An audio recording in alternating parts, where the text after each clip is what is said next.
আসসালামু আলাইকুম প্রিয় শিক্ষার্থী, আশা করি সকলে ভালো আছো। তো আজকে একটা ইম্পর্টেন্ট প্যারাগ্রাফ নিয়ে আলোচনা করব। প্যারাগ্রাফটি হলো এয়ার পলিউশন মানে বায়ু দূষণ। তো প্যারাগ্রাফটি অনেক ইম্পর্টেন্ট, যার কারণে ছাত্রছাত্রীরা এটা অনেক খেলার মতো শিখে না পরীক্ষায়, যার ফলে অনেক সময় আসে মনে হয় প্যারাগ্রাফটা আসে অনেক পরে। তো প্রিয় শিক্ষার্থী, এই প্যারাগ্রাফটা অনেক মোটামুটি সহজ আছে মনে হয়। তো আপনাদের শিক্ষার জন্য অনুরোধ রইল এবং ভিডিওটি ফুল দেখার অনুরোধ রইল এবং আপনার ফ্রেন্ড সার্কেলগুলো এই ভিডিওগুলি দেওয়ার জন্য অনুরোধ রইল। তো চলুন বেশি কথা না বাড়িয়ে ভিডিওটি শুরু করা যাক।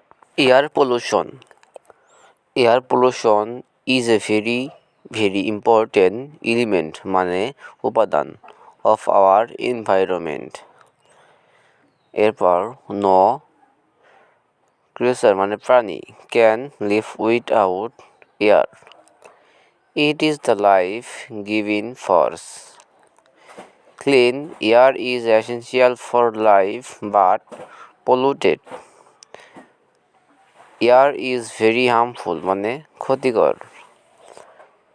Air can be polluted in many ways.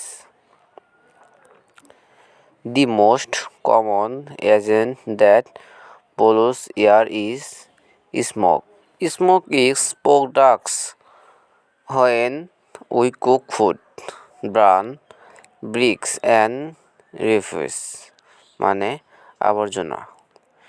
It is also product when we melt piece for road construction মানে নির্মাণ. ইনুমেরেবল ইনিউমারেবল ওখানে বাংলা দেওয়া আছে মানে অসংখ্য. Bus, truck and cars playing is big cities use petrol, diesel and oil. When they are burned, they create smoke and polluted the air. Mills and factories in large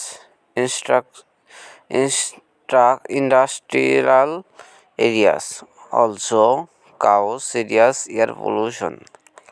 A railway engine and powerhouse also polluted air by inhaling মানে সেবন করে. This polluted air we become sick.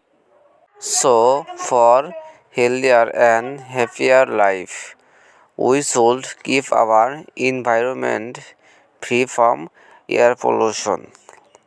তো প্রিয় বন্ধুরা, আজকের video এই পর্যন্তই. ভিডিওটি ভালো লাগলে একটা লাইক এবং একটা শেয়ার করবেন এবং পরবর্তীগুলো ভিডিও আসার জন্য চ্যানেলটি দয়া করে সাবস্ক্রাইব করে রাখবেন, যাতে যে কোনো ভিডিও ছাড়ার সাথে সাথে আপনার ফোনে নোটিফিকেশন চলে যেতে পারে. তো প্রিয় বন্ধুরা, যারা ইংলিশে আরও প্যারাগ্রাফ অ্যাপ্লিকেশন চান, আমার চ্যানেলে অনেক ভিডিও দেওয়া আছে, সেখান থেকে খুঁজে বের করে আপনি শিখতে পারেন অতি সহজেই. তো প্রিয় বন্ধুরা, এই সবাই ভালো থাকবেন, সুস্থ থাকবেন. আজকের পর্যন্ত এই ভিডিওই এবং ভিডিওটি বেশি বেশি দেখার অনুরোধ রইল. আসসালামু আলাইকুম.